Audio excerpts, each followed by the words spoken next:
Okay, well, good morning, everyone. And it's really wonderful to see you all here today.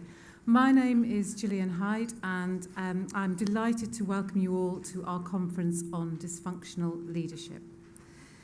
We've got a truly excellent lineup of speakers for you this morning. As many of you here will know, those of us at PCL have been working in the area of dysfunctional leadership largely through our understanding and application of the Hogan Development Survey for over 20 years now. It is an area that continues to intrigue. The dark side, of course, is endlessly fascinating. But it's also an area for those of us who are really interested in applying our psychological insights to be able to really help individuals to make more of their careers.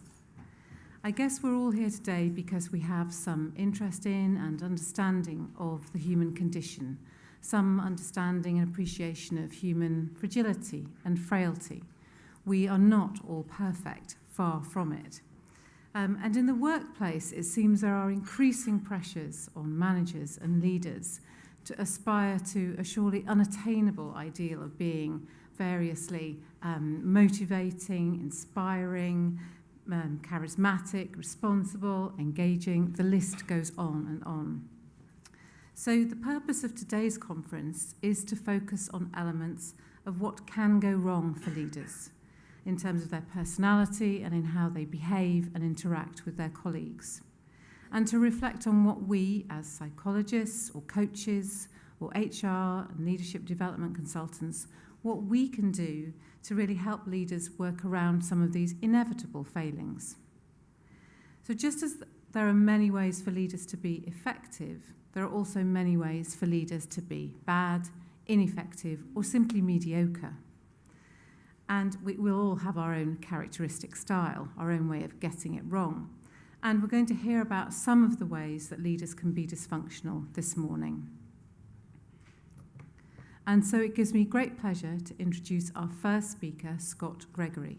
Scott is CEO of Hogan Assessment Systems, but in fact was one of Hogan Assessment's first ever employees.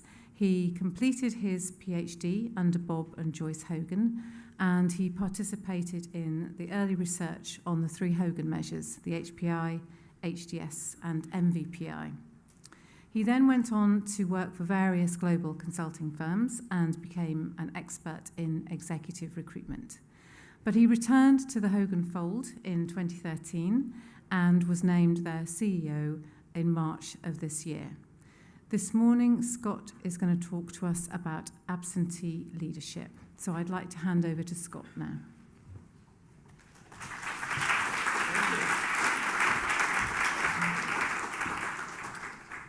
Thank you very much, Gillian. And welcome. Good morning.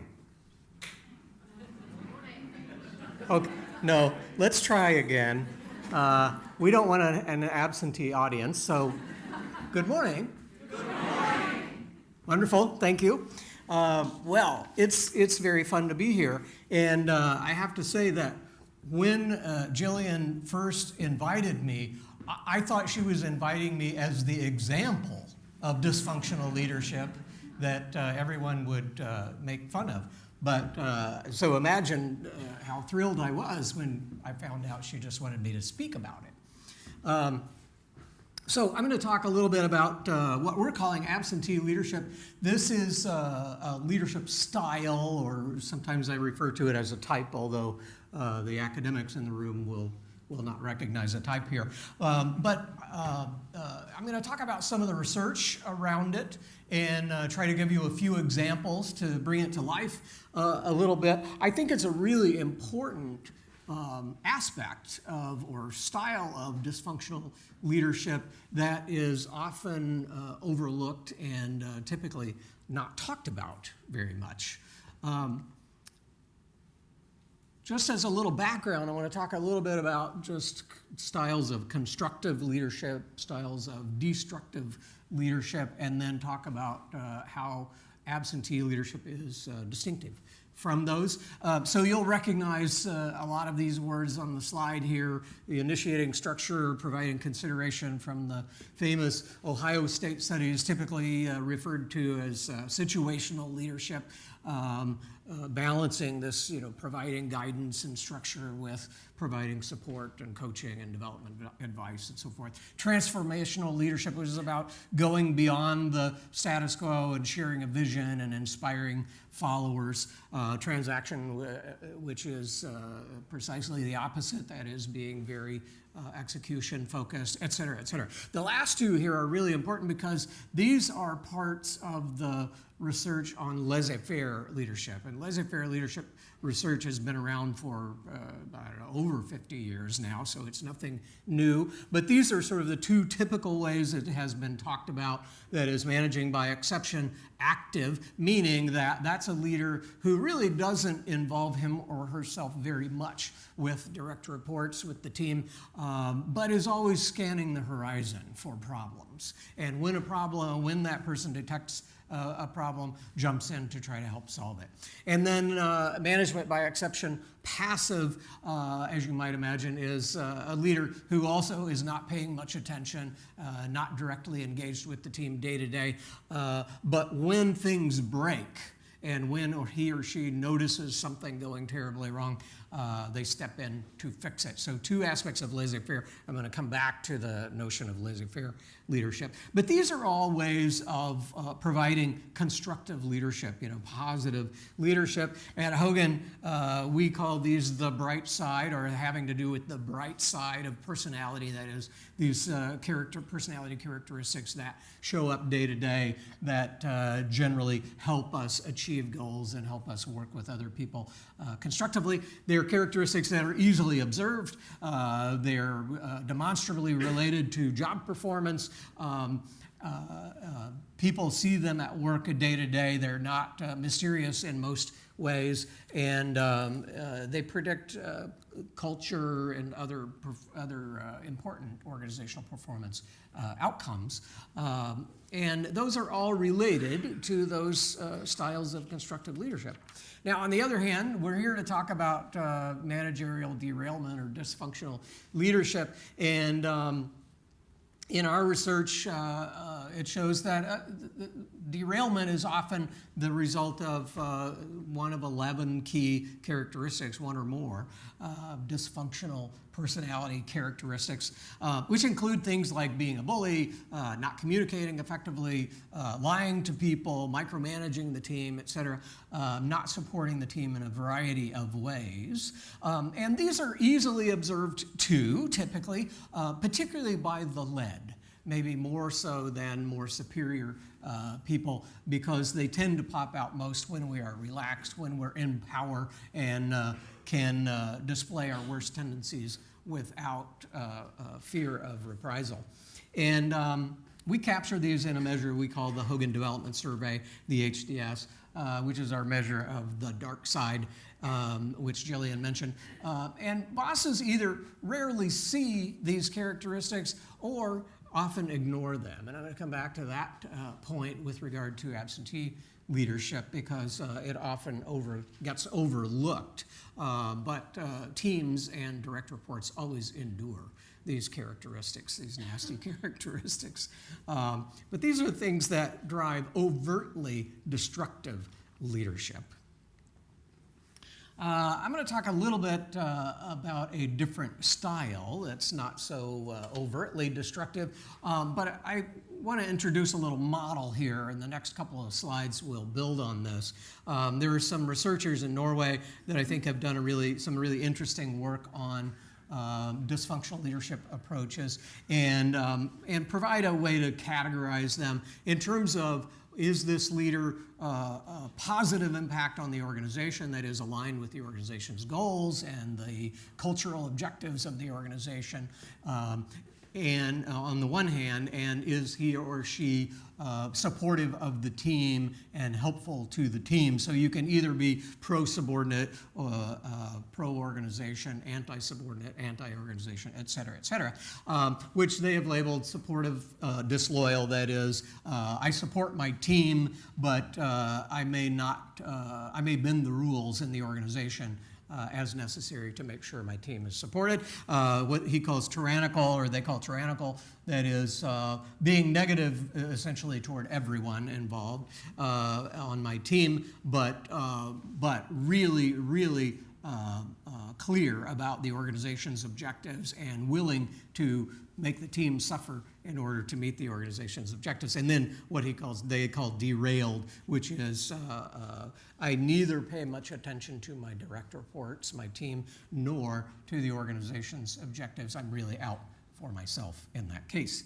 Now, here's how this looks if you put it, psychologists love 2x2 tables, so I have to have one. It's required to have one in every presentation. But this is, you can see pro-subordinate, anti-subordinate, anti-organization pro. And so it's sort of easy to see these, you might categorize these. There's a great deal of research and convergence on the bright side and the dark side and how those show up and how they're seen by various parties in this diagram. The bad news is there are many ways to be a dysfunctional or destructive leader, and perhaps really only one or a smaller range of ways to be a constructive leader. So that's the worst news for this morning. What I'm going to talk about here is right at the intersection of these two dimensions. Absentee leadership we sort of place right at the middle. This is a leader who is neither positive toward direct reports nor actively negative toward direct reports, and the same is true for the organization. This is right at the intersection, I think, of that, those dimensions that sort of define constructive and destructive leadership. You may recognize that, and I mentioned before laissez-faire, which literally means leave people alone to do as they please. And so laissez-faire leadership is simply not paying attention, not engaging with the team, with the organization, and so forth. These are leaders who physically occupy, have the title of leader, but psychologically abdicate the responsibilities of that. A couple of key researchers in this area have called it the absence of leadership, the avoidance of intervention, or both of those things. So I like to differentiate absentee leadership from the sort of classic research on laissez-faire in that I think it's a special case. So I talked before about management by exception, active management by exception, passive. This is actually a completely passive leadership approach. So the avoidance of leadership, these are leaders who are inactive, inattentive to the team, and really uninvolved with either the organization or the team of direct reports they have. So it's important to distinguish this from the dark side. I think, dark side leaderships, we often talk about them as the reasons leaders get fired. They are sort of the overt destructive tendencies that leaders bring to the table that get them fired. They are easily observed when they're in action. And unfortunately, senior management rarely observes them because they would almost be found problems in a sense. And I'll give you a quick story to illustrate, which is true, but I'm going to keep the names confidential. This is at a very famous law school in the United States. Two of the faculty members, key faculty members, came to the provost one day and they said, "You have to do something about our dean. He simply doesn't do anything. He's not involved, he's not helpful, he doesn't advocate for us, he simply doesn't do anything." And the provost replied, "I have a dean who's a drunk, I have a dean who is up on sexual harassment charges, I have a dean who is being accused of misusing university funds. Your dean never causes me any problems. So you'll just have to live with the consequence." As it turns out, and again, this is a true story, as it turns out, that dean had a fundraising dinner the following weekend at which he got rip-roaring drunk and relieved himself on the dinner table. And was, and this is a true story, and was summarily fired the following Monday. So, and that's how it goes with absentee leadership often. Senior leaders refuse to see it because these are not the leaders who are actively, destructively causing them pain. These are people who just are not leading in a constructive way. It's a very interesting syndrome, I think. So as soon as the dean became an actively destructive leader, gone. And that's, I think, the way it happens a lot. So there's really great research on this showing that from the view of the led, this is actually the most destructive form of leadership. That is, from the view of the led, there's just this lack of direction, there's a delay in decision making, there are few attempts to motivate, just a general lack of interest in the leadership aspects of the role. So generally regarded by the led as the most destructive type of leadership, which is kind of ironic. I have a friend who's a clinical psychologist, and I was talking to her about this one day as we're telling about some of the research that I'd been reading about it, and she said that's exactly the case also with the children of absentee parents that I've experienced, which I thought was very, very interesting. It is, in fact, worse to be ignored than to be treated poorly, as it turns out, whether you're an employee or a child, apparently. So a little bit more, this is a really interesting little piece of research about the view from the led. This is about 1,000 people, working adults, and a survey. And the question in the survey, one question survey, which was, what prevents your leader from being effective? What's the single thing that most prevents your leader from being effective? 63% of that sample said, my leader never gives me any positive feedback when I have accomplished something that's good, something's outstanding at work. 57% of them said, my leader never provides me any clear direction. 52% said, my leader never makes time to meet with me. 51% said, my boss refuses to speak with me.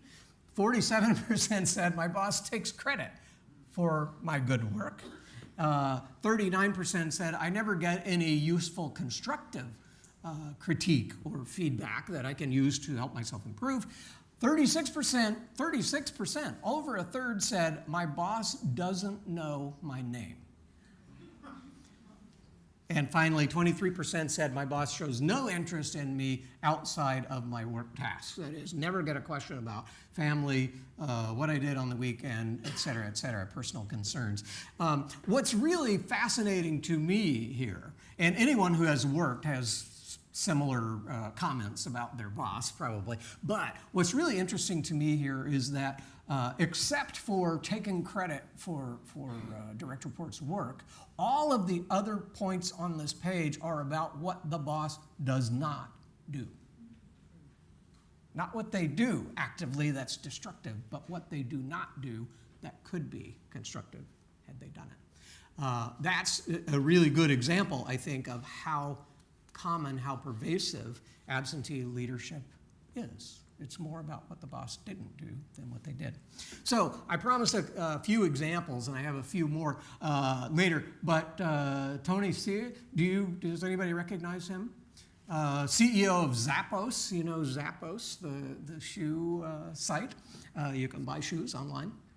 So Tony decided in 2016 that he would do away with all management in Zappos, completely eliminate any management, and his goal was he thought that by doing that the organization could achieve a state of what he called teal. Do you know this? Yeah, he made it up, but he said the organization could achieve this this sort of higher plane state of teal because they wouldn't be bothered with these power differentials and so forth. Unfortunately, what happened, they had been on Fortune 100's best companies to work for 8 years prior to this decision to try to approach teal. And then they fell off that list, of course, the year after he did away with management. Of the 58 questions on the Fortune survey, employees gave lower ratings to 48 the year following the elimination of management. And in fact, 29% of the staff turned over within 12 months. So this is a great example. He's the only one in history I can find who institutionalized absentee leadership, and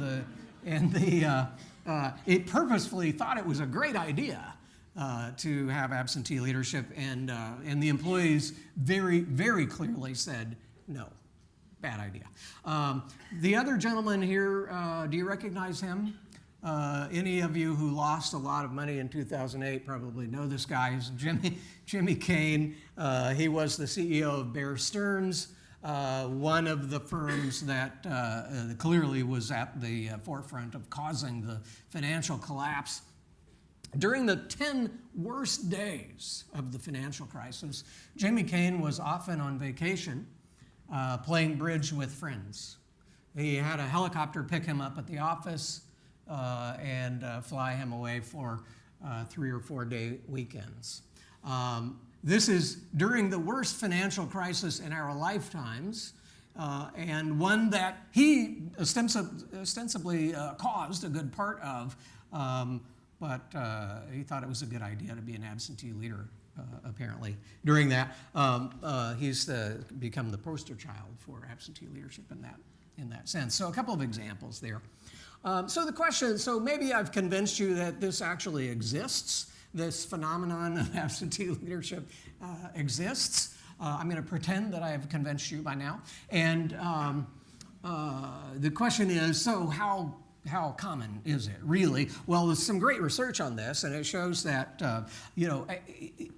destructive leadership, dysfunctional leadership is very pervasive. 84% of working adults have experienced it, according to this one piece of research, based on thousands of people. And the question is, well, okay, of these various styles or various types, which one shows up the most? And as you can see, the punchline is absentee leadership is by far and away the most frequently experienced destructive form of leadership. And this is a very consistent finding in the research literature about this.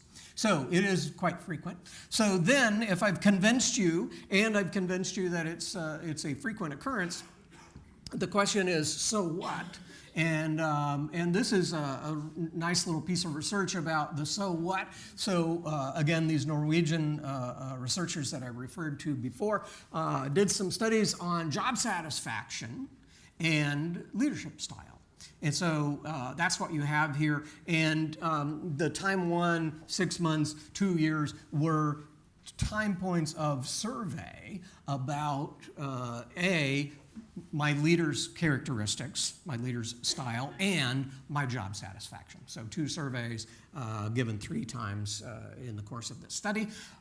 For those who were rated as constructive leaders, there was at time 1 an immediate positive relationship with job satisfaction. That is, to the degree I rate my boss as being more constructive in his or her leadership style, I also tend to display more or report more job satisfaction, so an immediate impact. But about 6 months later, that impact seems to have worn off a little bit, so there's sort of diminishing returns, and at 2 years, the same result occurs.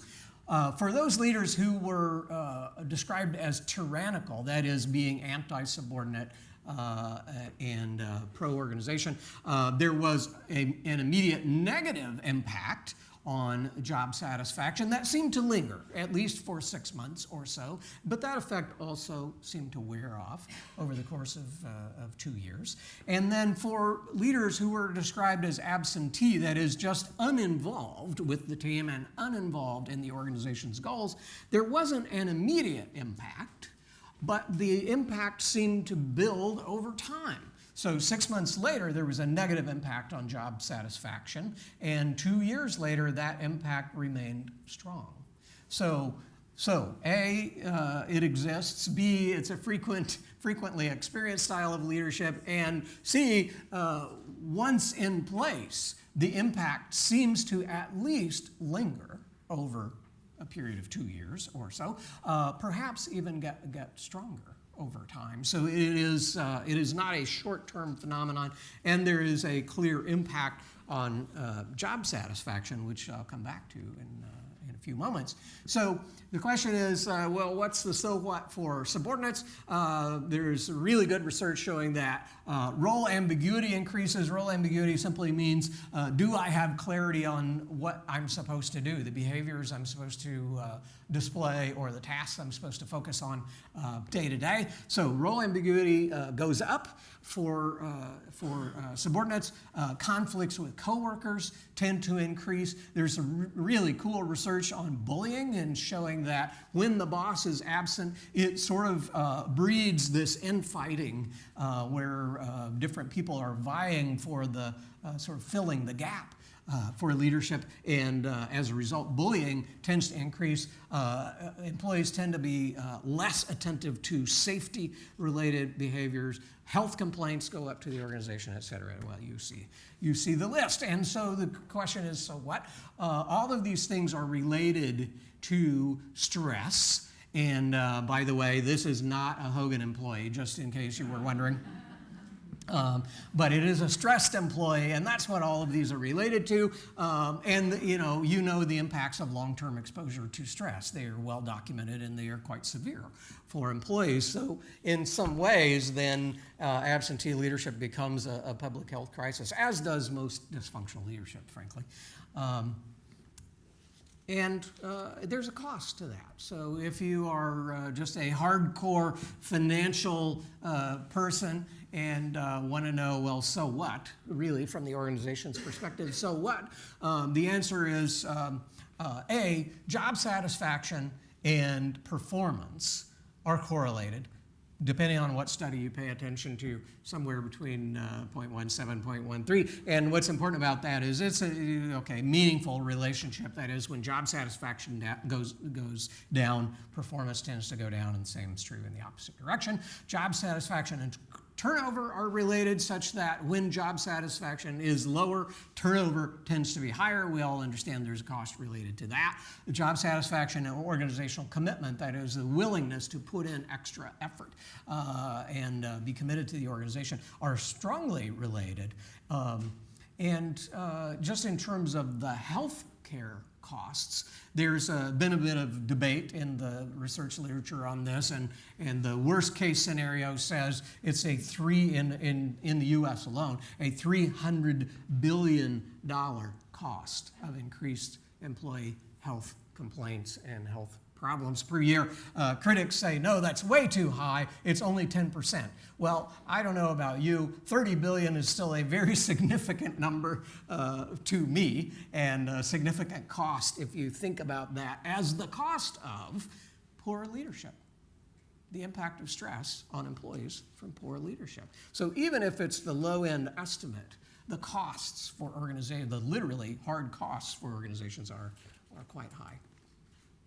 So I want to talk about just a few more examples before I close here. And we're actively doing research on absentee leadership, and particularly our focus at Hogan, if you know us, is about measuring, and particularly measuring personality characteristics and predicting things that matter to organization from them.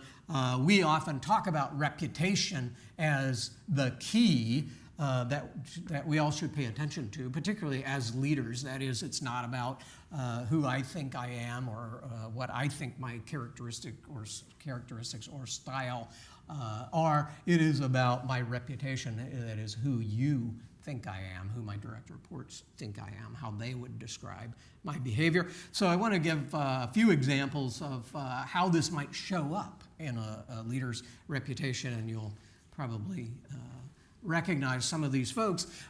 This from our research, these are sort of preliminary, so a word of caution about them, but from our research, these are sort of five key facets or factors that seem to be related to the reputation of being an absentee leader. That is, one, seeming to just lack a motivation for leadership. That is, someone who may have been placed in a leadership role but really didn't aspire to it, doesn't particularly enjoy it, doesn't find it particularly motivating, maybe other than the compensation that came along with it. Secondly, this lack of engagement with the team, just simply not demonstrating a desire to interact with employees, to try to coach them, to try to understand what they are working to accomplish. Third, this general lack of career engagement, so just being really unengaged by work in general, forget leadership, but just unengaged by work in general. Lacking this effort or desire to inspire and motivate other people, or just feeling that it's not worth the time, it's not worth the effort, because you can't really inspire other people. Excuse me, and then finally, lacking persistence. So these are this is an aspect of feeling that good enough is good enough, and not pushing for more, not persevering for excellence, and so forth. So from our own research, these are at least preliminary findings about the reputation of absentee leaders. Now for some examples. This first one I call the Feckless Friend. And one thing I'll say about these three examples that I'm going to give here is I think there are some leaders who indeed are absentee leaders most of the time. That is, they are just psychologically absent most of the time. On the other hand, I think there are lots of leaders who are absentee leaders on a part-time basis. And we don't understand much about that. But I think these three examples, you may see some aspects of this that you've experienced. What I call the feckless friend, this is somebody who's generally has neutral to slightly positive relationships, who's uniquely, uniformly inoffensive to others because he or she is not very demanding and doesn't have tough performance discussions. The best example I could find, you're going to recognize a trend in these three examples, but the best, sadly, I'm not proud of this, but George W. Bush, this is a picture of him on the deck of the USS Abraham Lincoln. This is about 7 days after the U.S. thought it was a great idea to invade Iraq, and this is him giving the thumbs up and saying, "Mission accomplished." For those of you who don't pay attention to history, this war went on for about 10 more years after this day. So he was a little early to praise the effort, and it was not as successful as it was supposed to be, obviously. And so praise when correction is in order. The other great example from him is Hurricane Katrina hit New Orleans in the U.S. and essentially destroyed the city. It flooded the city, put millions of people out of homes and out of work. And shortly into that, there's the agency called FEMA, Federal Emergency Management Administration in the U.S. as part of the government. And that's the body that is tasked with dealing with these national emergencies and helping people who are in these emergency situations. There was a gentleman named Michael Brown who was the head of FEMA under George W. Bush. And a few days into the disaster recovery efforts, which were going horribly wrong, by the way, George Bush, the famous quote is, "Brownie, you're doing a heck of a job." A week later, he was fired. But again, an example of this, praise when correction is in order, loyalty to a fault, because he had been appointed by George W. Bush, loyalty to a fault, sort of being inoffensive, but also quite ineffective. I call that the feckless friend. The other way this often shows up, and this may be I don't have data on this, but I suspect that this is the most frequently observed type of absentee leader, and that is this individual contributor. That is, this is someone who has been a really strong performer in an individual contributor role, and as a leader, and so they've gotten promoted into a leadership role, and as a leader, their focus tends to continue to be on their own performance. This belief that my individualistic performance that got me here, got me promoted, will continue to help me be successful. And so often they do not delegate, or they micromanage, or don't want to involve people who are actually highly skilled because they might overshadow them. That's it, and probably the example, if you're in an organization, the most common example I could point to is if you have a sales force, often the best salesperson, the most high-performing salesperson gets promoted to sales management, and the unfortunate part is you lose your best salesperson and you gain a really crappy manager, typically, when that happens. So this is the example of the individual contributor, and again, you see the trend here in my examples. It's well known, well documented. Barack Obama over-delegated and was very hands-off and tended to keep to himself. He provided little guidance, little supervision, so really over-delegated. And the quote from one of the congressmen was, he has a fairly non-existent relationship with his own party. So, essentially the people who got him elected, he had very little relationship with. So, smart guy, thoughtful guy, but as a leader, pretty well documented that he was absent much of the time. The final example I'll share is one I call the Solopsist. This is a leader for whom your worldview simply doesn't matter. And this often is a person who's smart or knowledgeable, successful in their own right, often politically or interpersonally completely clueless, which obviously erodes trust over time, and others simply are irrelevant. So why would I pay attention to you? Because you are simply irrelevant. You knew what was coming, didn't you? Come on, you acted surprised, but you knew who was coming. This is a presidency characterized by independent public statements, often ones that contrast with staff that he has sent out to give statements the week before, and often actually in contrast to his own statements the week before, or days or hours before. Ignores input, even from close advisors. Last I checked, I was doing a running tally just for fun for about 6 months or so of the turnover rate in the White House. And the last time I checked, which has been a couple of months, and it's increased as of last week, of course. But the last I checked, it was right around 48% turnover in the close staff in the White House. So remember the research on turnover and job satisfaction, and the link between absentee leadership and job satisfaction. So that's why you got this picture up here. So again, place favorites. Your worldview is simply irrelevant to this person. So whatever I am thinking, feeling, trying to accomplish at the moment, that's critical. You're not. The organization isn't. It is about me. You just don't matter. By the way, the most interesting thing about this slide, I think, is this is the official White House photo. This was the photo he chose to use around the world. I find that very interesting. It's completely irrelevant to the topic at hand. I just find it really, really interesting. So,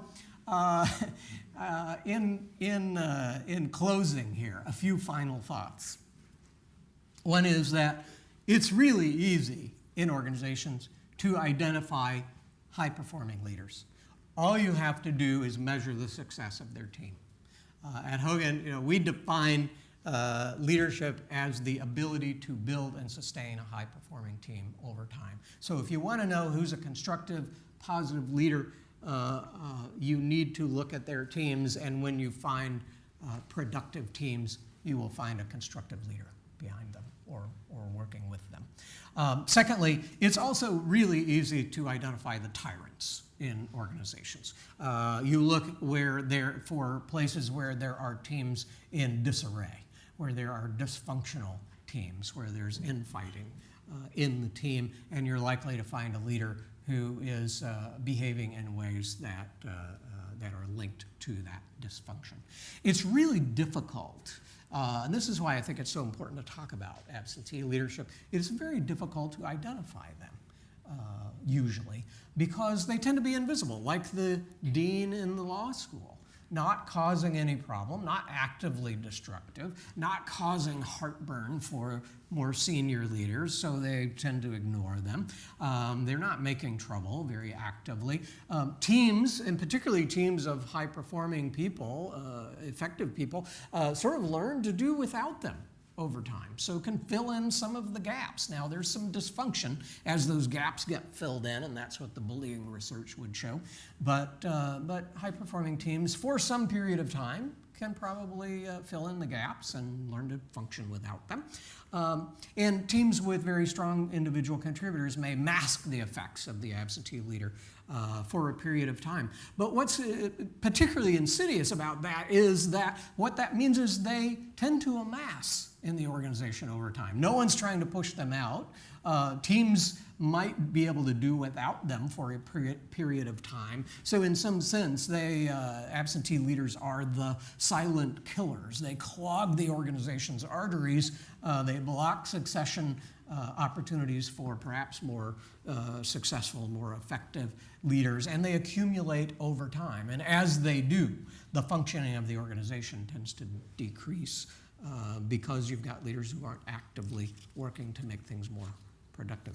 So with that, I'll leave you with a quote that sort of embodies this, and you may recognize some friends and colleagues in this.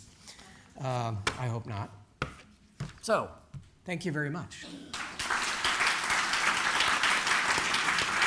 How are we doing on time? Thank you very much, Scott. That was really, really fascinating. We have got time for some questions, actually. So, actually, Bianca, the microphone is actually back up there. Sorry. There are a couple of roving mics back up the open window. So once Bianca's got the microphone, maybe Jeff, if you could get the other one, there's a pair of them. Okay. So we have some questions. The lady down here, Bianca, if you could.